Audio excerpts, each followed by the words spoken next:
ये जो आप लोग स्क्रीन पे देख रहे हैं ना, ये इमेज, ये आपको दो नदियों को रिप्रेजेंट कर रहा है, दो बड़ी जल तंत्र या कह सकते हैं दो बड़ी नदियों के जल तंत्र को रिप्रेजेंट कर रहा है।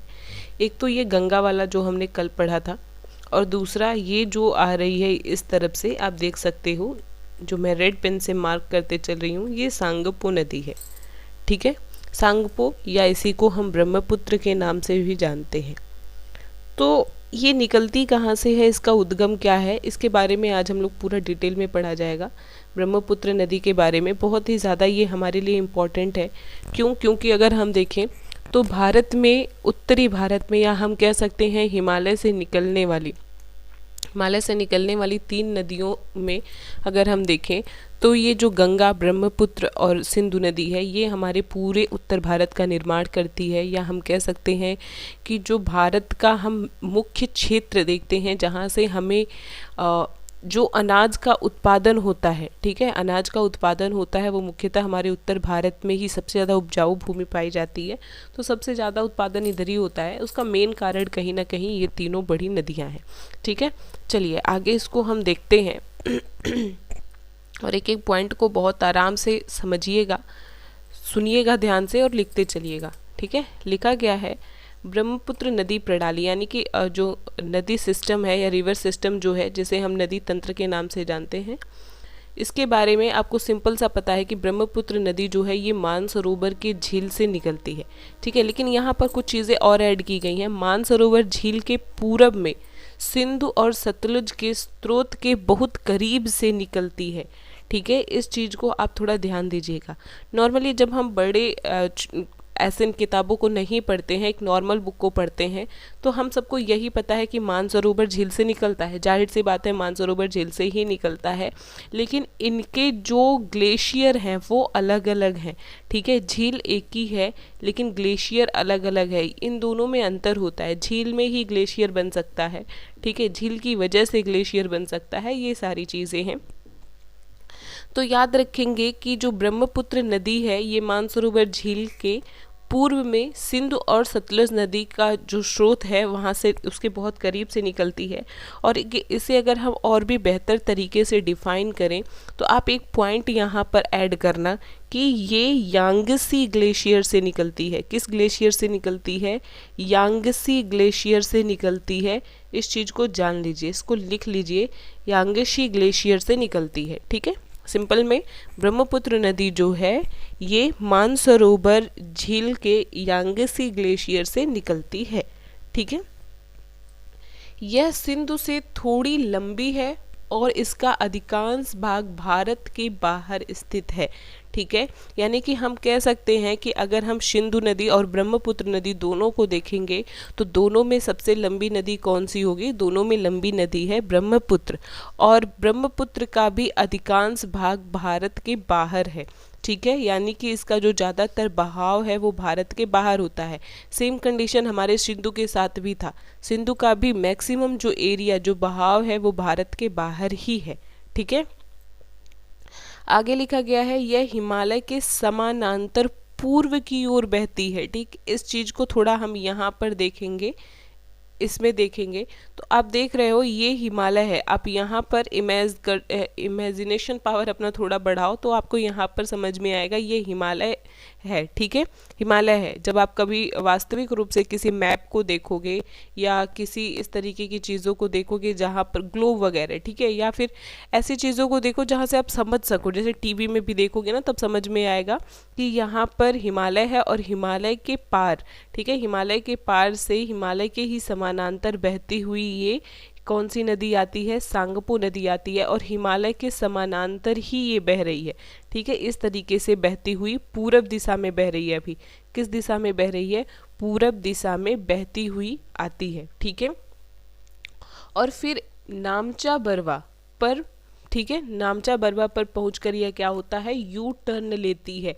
नामचा बरवा क्या है? इसका देखिए यहाँ पर ऊंचाई दिया गया है 7,757 मीटर। ठीक है, अब ये नामचा बरवा है क्या, जहाँ पर ये टर्न हो रही है, जहाँ पर ये यू टर्न ले रही है, यहाँ पर एक पर्वत है जिसे नामचा बरवा के नाम से जाना जाता है। ठीक है, हिमालय का ही भाग है, वो भी पर्वत हिमालय का ही भाग है, लेकिन उसे नाम क्या दिया गया है, नामचा बरवा के नाम से जाना जाता है। ठीक है, जैसे अगर इसे दूसरी स्लाइड पे हम समझें तो इस तरीके से हम इमेजिनेट कर सकते हैं कि ये अगर हिमालय है, ठीक है, ये हिमालय है इस तरीके से, और हमें पता है कि हिमालय ही पूरी तरीके से ऐसे आता हुआ जो आज हम अपने यहाँ अंडमान निकोबार द्वीप समूह देखते हैं, वो इसी का हिस्सा है, हिमालय का ही हिस्सा है। तो हिमालय का कुछ विस्तार इस तरीके से है। ठीक है, अब यहीं पर अगर हम देखें तो अगर यहाँ पर जो मानसरोवर झील है, यहाँ से ब्रह्मपुत्र निकल रही है, तो ब्रह्मपुत्र इस तरीके से हिमालय के समानांतर बहती हुई पूरब में, और यहाँ पर ये जो पर्वत है इसे नामचा बरवा के नाम से जाना जाता है, और यहाँ से ये यू टर्न लेती है।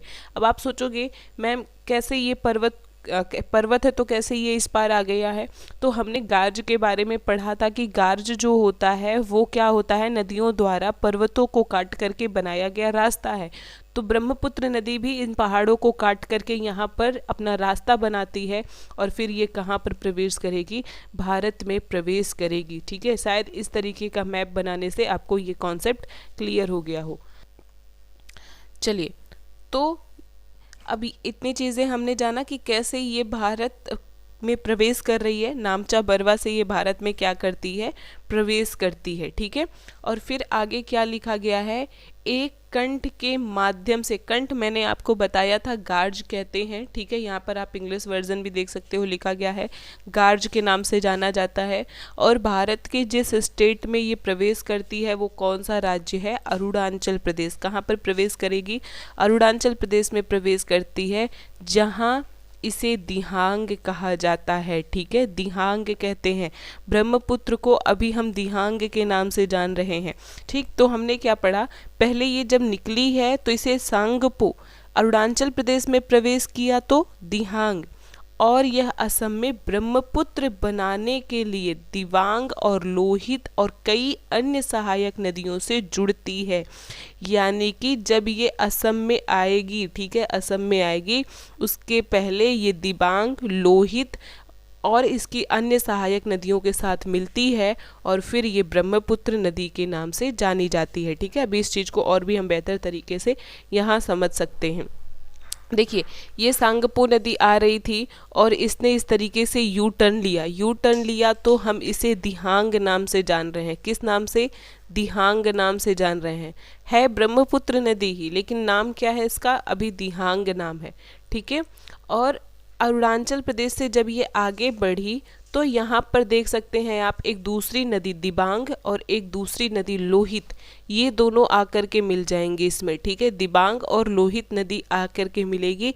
इसके बाद इसे असम में, कहाँ पर, असम में ब्रह्मपुत्र नाम से जाना जाएगा। किस नाम से जाना जाएगा, ब्रह्मपुत्र नाम से जाना जाएगा। ठीक है, तो कभी कभी हमसे तो ये तो एग्जाम में हर बार पूछता है कि ब्रह्मपुत्र को चीन में किस नाम से जानते हैं, सांगपो नाम से जानते हैं, लेकिन हमसे एग्जाम में ये भी पूछा जा सकता है कि ब्रह्मपुत्र को अरुणाचल प्रदेश में किस नाम से जानते हैं, तो याद रखेंगे दिहांग नाम से जानते हैं। किस नाम से जानते हैं, दिहांग नाम से जानते हैं। ठीक है, चलिए अगली स्लाइड पे चलते हैं। अच्छा, थोड़ा सा और आप देख लो, और ब्रह्मपुत्र नदी ना अब धीरे धीरे और नदियों का पानी कलेक्ट करेगी। फिर आगे आप देखो, फिर एक दूसरी नदी इसमें दिहांग मिलेगी, सुबरसिनी इसमें मिलेगी, धनशिरी नदी मिलेगी। इस तरह से बहुत सारी नदियाँ मिलती जाती हैं, और बांग्लादेश में प्रवेश करते टाइम ना इसमें पानी की मात्रा बहुत ज़्यादा हो जाती है। इसीलिए माना जाता है कि ये इसका अपवाह जो है, ठीक है, अपवाह मतलब ये जो इसका बेसिन होता है, जो चौड़ाई होती है, ये सबसे ज़्यादा चौड़ी नदी है भारत की। ठीक है, और इसका विस्तार 3 देशों में है। कौन से 3 देश हैं, एक तो हमारा हो गया तिब्बत, ठीक है, दूसरा क्या हो गया भारत, और तीसरा हो गया बांग्लादेश। बांग्लादेश के बाद ये कहाँ जाएगी, बंगाल की खाड़ी में। तिब्बत में नदी कम मात्रा में पानी और कम गाद बहाती है। ठीक है, क्यों? क्योंकि तिब्बत का जो क्षेत्र है वो पठारी क्षेत्र है, वहाँ पर वो ज़्यादा कटाव नहीं कर पा रही है, तो ये कम पानी भी इसके पास है और कम गाद भी है। पानी कम क्यों है? क्योंकि यहाँ पर ज़्यादा सहायक नदी अभी उसमें नहीं मिली है। ठीक है, जब नदी मिल रही है तब तो पानी की मात्रा ज़्यादा हो रहा है ना, अभी उसमें पानी की मात्रा ज़्यादा नहीं है क्योंकि ये तिब्बत में है। आगे क्या लिखा गया? क्योंकि यह एक ठंडा और शुष्क क्षेत्र है। जो तिब्बत का क्षेत्र है ये ठंडा क्षेत्र है और शुष्क क्षेत्र है, यहाँ पर पानी ज़्यादा नहीं है। भारत में उच्च वर्षा वाले क्षेत्र से गुजरती है जो ब्रह्मपुत्र नदी है। क्यों? क्योंकि हमने पढ़ा है ना कि हमारे पूर्वी भारत में मेघालय में बारिश अधिक होती है, तो अक्सर अगर हम देखें तो पूरब का जो क्षेत्र है वहाँ पर कई ऐसे जगह हैं जहाँ पर बारिश की मात्रा थोड़ी ज़्यादा है, तो ऐसे क्षेत्र से ब्रह्मपुत्र गुजर रही है जहाँ पर पानी की मात्रा या बारिश की मात्रा ज़्यादा है। तो यहाँ की जो नदियाँ होंगी वो बड़ी मात्रा में पानी ला करके अपने साथ बहुत सारी गाद ला करके वो कहाँ गिराएंगी? ब्रह्मपुत्र नदी में गिराएंगी। ठीक है, तो मतलब ब्रह्मपुत्र नदी बेचारी चुपचाप आ रही थी और इसमें पानी भी कम था, मिट्टी भी कम था, लेकिन अन्य सहायक नदियाँ पानी भी ला रही हैं और गाद भी अपने साथ ला रही हैं, सब ला करके इस ब्रह्मपुत्र में डाल रही हैं। और असम में ब्रह्मपुत्र की पूरी लंबाई में एक लट में चैनल है और कई नदी द्वीपों का निर्माण होता है। इस चीज़ को थोड़ा सा देखेंगे, ये हिंदी में यहाँ पर देखेंगे लिखा गया है। जब ब्रह्मपुत्र नदी जो है, ठीक है, ब्रह्मपुत्र नदी जो है ये बहुत ही ज़्यादा चौड़ी हो जाती है असम में प्रवेश करने से पहले। ठीक है, क्यों? क्योंकि बहुत सारी नदियाँ इसमें आकर के मिलती हैं और जब असम में प्रवेश करने से पहले इसकी चौड़ाई ज़्यादा हो जाती है, ठीक है, तो ये क्या करती है? ये बहुत सारे नदी द्वीपों का निर्माण करती है। ठीक है, नदी द्वीप का निर्माण कैसे कर रही है इस चीज़ को थोड़ा सा आप समझेंगे मेरे साथ। जैसे ये नदी बह कर के आ रही थी, सिल्ट कम था, गाद कम था, लेकिन इसमें अरुणाचल प्रदेश के आगे बढ़ने पर, असम में आने पर इसमें क्या हो रहा है? सिल्ट भी हो रहा है, गाद भी अधिक हो रहा है, पानी की मात्रा भी अधिक हो रही है। लेकिन जो ढलान है वो क्या हो रहा है? ढलान खत्म हो रहा है। तो हमने पढ़ा था कि डेल्टा बनाएंगी, जाहिर सी बात है कि मिट्टी के जो है, मृदा जो है उसका क्या करेगी? निक्षेपण करेगी। तो यहाँ पर जो ब्रह्मपुत्र नदी है ये भी क्या करेगी? निक्षेपण का काम करती है, मतलब मिट्टी गिराने का काम करती है। मिट्टी जो अपने साथ लेकर के आई थी उसे फ्लो के साथ बहा के नहीं ले जा पाती है। तो इस कंडीशन में वो बहुत सारे नदी से बनने वाले छोटे छोटे द्वीप का निर्माण करती है। द्वीप क्या होता है? छोटा सा भूभाग जो पानी से चारों तरफ से घिरा होता है। ठीक है, पानी के से चारों तरफ से घिरा होता है, तो ऐसे नदी द्वीपों का क्या करती है? निर्माण करती है। ठीक है, सारी चलिए तो और जो भी पॉइंट है यहाँ पर उसको पढ़ लेते हैं थोड़ा सा। यहाँ पर नोट करके दिया गया है, ब्रह्मपुत्र को तिब्बत में त्सांगपो और बांग्लादेश में जमुना के नाम से जाना जाता है। ठीक है, इस पॉइंट को नोट डाउन करेंगे, मैं इसे थोड़ा डिटेल में आप लोगों को बता देती हूँ। ठीक, चलिए तो सांगपो या त्यांग सांगपो, ये बहुत सारी चीज़ें हैं, आप इस तरह का नाम पढ़ करके तो जाहिर सी बात है जाने जाओगे कि ये तिब्बत में उसका नाम है। ठीक है, लेकिन थोड़ा नाम पे ध्यान भी दीजिएगा, वो कुछ भी लिख करके दे सकते हैं। ठीक है, तो हम कुछ भी वाले पे नहीं सही कर सकते हैं ना। ठीक है, दूसरी चीज़, अब इसके बारे में थोड़ा डिटेल में आप सुन लो क्या है। सबसे पहले आप इसकी सहायक नदियों के बारे में नाम लिख लो कि इसकी सहायक नदियाँ कौन कौन सी है। ठीक है, सहायक नदी कौन कौन सी है? तो दिहांग हो गया, दिबांग हो गया, चूँकि दिहांग इसका भी नाम है और दिहांग एक नदी आकर के मिलती भी है, तो ज़्यादा कंफ्यूज मत होइए, कुछ नाम जो इम्पोर्टेंट है एग्ज़ाम में पूछे जाते हैं। दिबांग हो गया, लोहित हो गया, ठीक है, लोहित, सुबनगिरी, हंसिरी, ठीक है, ये इसकी सहायक नदियां हैं। ये बहुत ही ज़्यादा इम्पॉर्टेंट है, ये क्वेश्चन एग्ज़ाम में पूछा जाता है। दूसरी चीज़ हमने ये पढ़ा था कि जब ये असम में आती है तो इसमें कुछ दूसरी नदियाँ मिलती हैं। कौन कौन सी नदियाँ मिलती हैं? तो इसमें अगर हम देखें तो दिबांग और लोहित मिलता है। ठीक है, दिबांग और लोहित मिलता है, तो इस पॉइंट को भी आप नोट डाउन करेंगे कि दिहांग में, चूंकि पहले ब्रह्मपुत्र जो है वो अरुणाचल प्रदेश में किस नाम से जानी जा रही थी, दिहांग, ठीक है। तो दिहांग में जब लोहित नदी मिलती है, दिहांग में जब लोहित नदी मिलती है, ये प्रोसेस कहाँ हो रहा है, ये प्रोसेस जो है ये असम में हो रहा है, ठीक है। तो इसे किस नाम से जानेंगे, तब यहाँ पर इसे ब्रह्मपुत्र नाम से जानते हैं। किस नाम से जानते हैं, ब्रह्मपुत्र नदी के नाम से जानते हैं, ठीक है।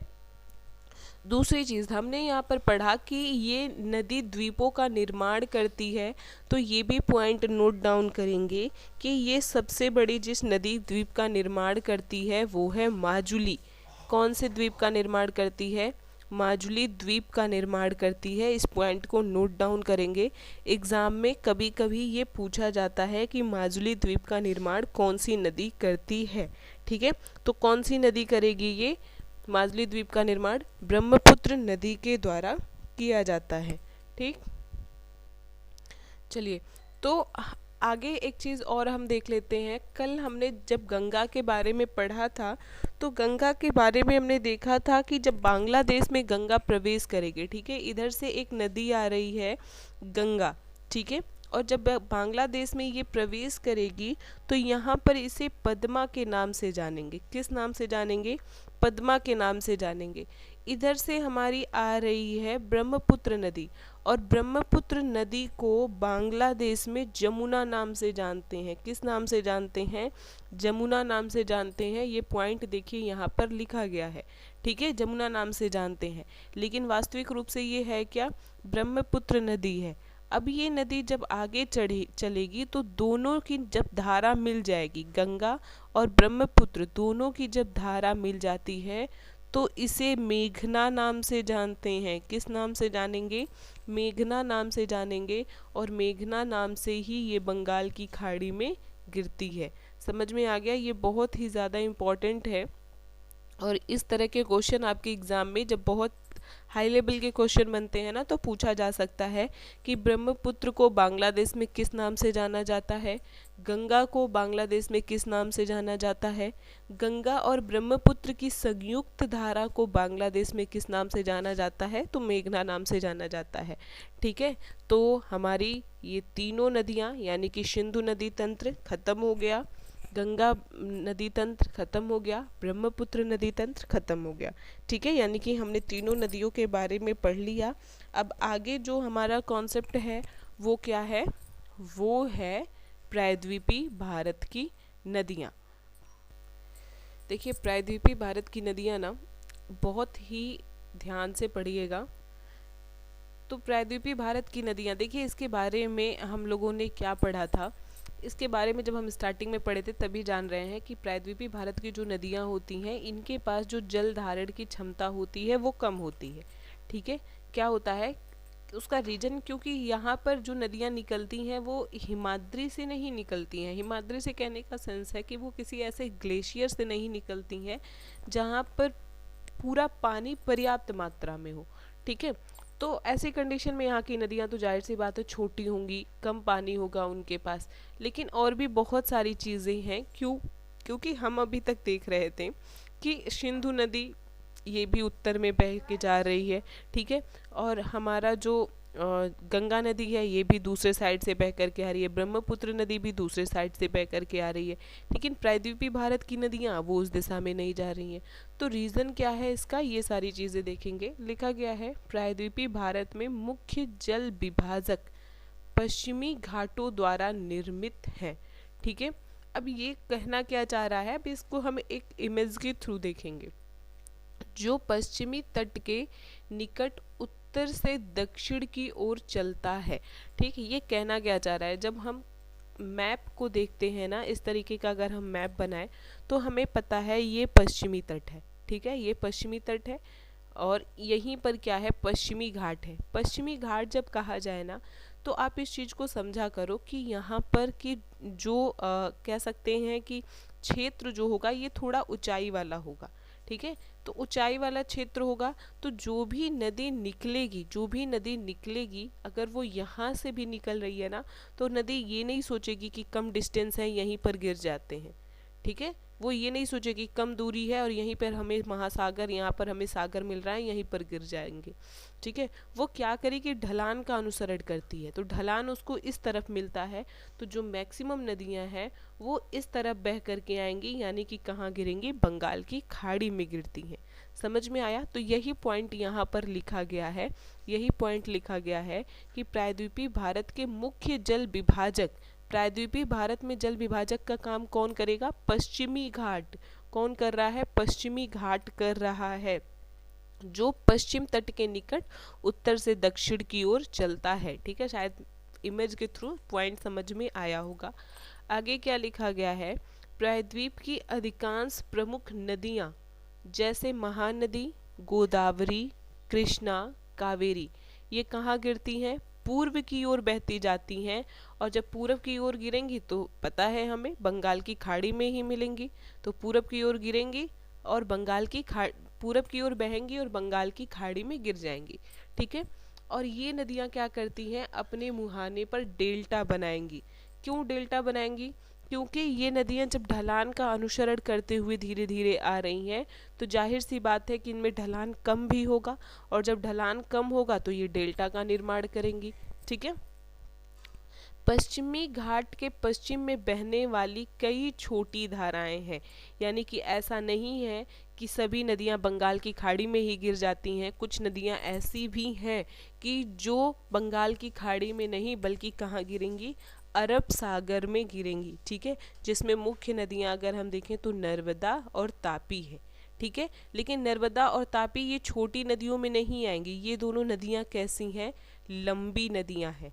ठीक है, जो पश्चिम की ओर बहती हैं और नदी बनाती हैं। इसीलिए जब कभी भी हमसे पूछा जाता है कि पश्चिम की तरफ बहने वाली दो नदियों के नाम बताएं या अरब सागर में गिरने वाली दो नदियों के नाम बताएं, तो फट से हमारे माइंड में नर्मदा और तापी आता है। इसका रीज़न यही है कि ये नदियाँ थोड़ी लंबी हैं और कहाँ गिरती हैं, अरब सागर में गिरती हैं। प्रायद्वीपीय नदियों के अपवाह घाटियों का आकार तुलनात्मक रूप से छोटा है। अगर हम देखें ना, तो जो प्रायद्वीपीय नदियां हैं वो छोटी हैं कंपेरिजन टू उत्तरी भारत की नदियां, या हम कह सकते हैं हिमालय की नदियां। ठीक है, और उसका रीज़न भी मैंने बता दिया, मेन कारण उसका यही होता है कि उनके पास कोई ऐसी बड़ी ग्लेशियर नहीं है। ठीक, तो एक बार जो मैंने अभी आपको इस स्लाइड पे बताया उसे मैं एक शॉर्ट में यहाँ पर बता देती हूँ ताकि आपको सारे पॉइंट्स क्लियर हो जाएं। सबसे पहले आप देखो कि अगर हम इस तरीके से दक्षिण भारत को देखते हैं, ठीक है, दक्षिण भारत को देखते हैं, तो हमें पता है इस दक्षिण भारत में ये पश्चिमी तट है। पश्चिमी तट कहने का मतलब वो क्षेत्र जो थोड़ा सा पानी की वजह से गीला होता है। तो ये वाला समुद्र, यहाँ अरब सागर है, यहाँ अरब सागर है। ठीक है, और यहाँ पर क्या है, वे ऑफ बंगाल, यानी कि बंगाल की खाड़ी है, बंगाल की खाड़ी है। ठीक है, अब यहाँ पर भी तट होगा, क्यों, क्योंकि कुछ इलाका यहाँ का भी ऐसा होगा जो पानी की वजह से थोड़ा गीला हो। लेकिन यहाँ पर आपको पता होना चाहिए, यहाँ पड़ता है पश्चिमी घाट। पश्चिमी घाट क्या है, ये थोड़ा सा पर्वत है यहाँ पर भी, लेकिन बहुत ऊंचाई वाले पर्वत नहीं है कि यहाँ पर ग्लेशियर जमने लगेगा। ठीक है, यहाँ पर भी पर्वत है। अच्छा, अगर मैं पूछूं ऊटी कहाँ है, तो ऊटी जल्दी से बताओ, आप लोग सोचो ऊटी कहाँ पर है। बहुत सारे लोगों के मन में अलग अलग आएगा, लेकिन खोजना ऊटी कहाँ है। ऊटी दक्षिण भारत में ही है, तमिलनाडु में पड़ता है ऊटी। ठीक है, क्यों, क्योंकि यहाँ भी पर्वत है। तो ये क्या है, अब ये पर्वत जो है, ठीक है, ये पर्वत जो है, ये अब यहाँ से अगर कोई नदी निकलेगी तो ये नदियाँ इतनी तेज नहीं है, क्योंकि इनके पास हिमाद्री का पानी नहीं है, ग्लेशियर का पानी नहीं है कि ये तोड़ करके इधर आ जाएंगी। इनके पास पानी कम है, तो ये नदियाँ इधर ढलान पाती हैं, इस तरफ बहती है और इस तरफ आकर के गिर जाती हैं बंगाल की खाड़ी में। ठीक है, कहाँ गिरेंगी, बंगाल की खाड़ी में आकर के गिर जाएंगी। लेकिन कुछ नदियाँ ऐसी भी हैं जो इधर से निकलती हैं। ठीक है, इधर से निकलेंगी, ढलान उनको इधर मिला तो वो इधर आ जाती हैं। लेकिन दो इसमें ऐसी बड़ी नदी है जिनको ढलान इधर मिलता है। कौन सी दो बड़ी नदियां हैं, नर्मदा और तापी।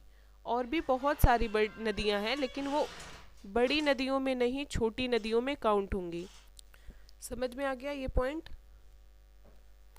तो ये हमने इसके बारे में थोड़ा बहुत चीज़ों को देखा। अब आगे हम एक एक नदी के बारे में देखेंगे, जिसमें सबसे पहले आपको मिलेगी नर्मदा नदी। ठीक है, नर्मदा नदी के बारे में पढ़ा जाए। यही पॉइंट यहाँ पर कहा गया है कि अगर हम देखें तो नर्मदा और तापी ही दो ऐसी नदियाँ हैं कि जो थोड़ी बड़ी नदियों के तौर पे या लंबी नदियों के तौर पे गिनी जाती हैं, जो अरब सागर में गिरती हैं। ठीक है, चलिए, तो यहाँ पर नर्मदा बेसिन के बारे में हम देख लेते हैं। नर्मदा नदी के बारे में सबसे पहले तो ये देखो कि नर्मदा नदी जो है ये मध्य प्रदेश से निकल रही है, और मध्य प्रदेश में भी कुछ पहाड़ियाँ हैं। उसमें एक पहाड़ी है अमरकंटक। कौन सी पहाड़ी है? अमरकंटक। अमरकंटक से ये निकलती है। ठीक है, और इसे मिलेगा भ्रंश। भ्रंश क्या होता है ये हम जानेंगे। देखिए, भ्रंश यहाँ पर इस साइड से भी इसे पर्वत मिलेगा, पहाड़ियाँ छोटी छोटी, और इधर से भी पहाड़ियाँ मिलेंगी, तो इनके बीच से ये बहती है। ठीक है, जब नर्मदा और तापी दोनों पढ़ लेंगे तो मैं इसे अच्छे से एक पेज पे डिफाइन करूँगी। अभी आप जानो कि ये दो ऊंचे जमीन के बीच से ये बहती है, और ये कहाँ जाएगी? पश्चिम की ओर ये जाएगी। ठीक है, और समुद्र में जाते हुए नर्मदा अनेक ऐसे जगह बनाती है जहाँ पर बहुत सारे मेले लगते हैं, या घूमने के लिए एक अच्छा सा माहौल बनता है। ठीक है, और जबलपुर के पास संगमरमर की चट्टानें यहाँ पर आपको मिलेंगी, जहाँ नर्मदा एक गहरी खाई से होकर के बहती है। और जब इन संगमरमर की चट्टानों पर नर्मदा नदी गिरती है ना, तो एक धुआंधार जलप्रपात का निर्माण करती है। किसका निर्माण करती है? धुआंधार जलप्रपात का निर्माण करती है। ठीक है, और ये जब गिरेगी ना तो ये एक तरीके से ऐसा नहीं है कि डेल्टा बनाती है, ये एक्शुरी का निर्माण करती है। किसका निर्माण करती है? एक्शुरी का निर्माण करती है। एक्शुरी क्या होता है इसे भी हम आगे डिफाइन करेंगे। ठीक है, तो सिंपली हमें नर्मदा बेसिन से कुछ नहीं याद करना है, नॉर्मल सी चीज़ें हैं। कहाँ से निकलती है? मध्य प्रदेश के अमरकंटक से निकलती है। किस तरफ बहेगी? पश्चिम की तरफ गिरेगी, बहेगी। कहाँ गिरती है? अरब सागर में गिरती है। धुआंधार जलप्रपात का निर्माण कौन करता है? तो नर्मदा नदी करती है। ठीक है, और जबलपुर के पास जो संगमरमर का चट्टान है या संगमरमर का जो पूरा एरिया मिलता है, वहीं पर ये धुआंधार का निर्माण करती है। ठीक है, धुआंधार जलप्रपात क्या होता है? सिंपल आप जानो कि जब ये गिरती है ना उन चट्टानों पर, तो एक पूरा एक माहौल ऐसा बनाती है कि चारों तरफ ये फॉग वाला एरिया बनता है। ठीक है, तो इसीलिए इसे धुआंधार चट्टान के नाम से जानते हैं। ठीक, और आगे की चीज़ें क्या हैं, इसको हम मैप को भी कल की क्लास में पढ़ेंगे, आज इतना ही रखेंगे मैप, और वहाँ पर आपको उसी टाइम पे बताएंगे कि कौन कौन सी ये अन्य चीज़ों का निर्माण करेगी, कौन कौन से ये इलाकों का निर्माण करेगी, कौन से पर्वत हैं या कौन कौन सी पहाड़ियाँ हैं जिनके बीच से ये बहती है। ठीक है, और उसी टाइम पर हम नर्मदा के साथ साथ तापी को भी देखेंगे। नर्मदा की थोड़ी चीज़ें यहाँ पर आप देख सकते हो बची हुई हैं। ठीक है, तो आज की क्लास में इतना ही रखेंगे।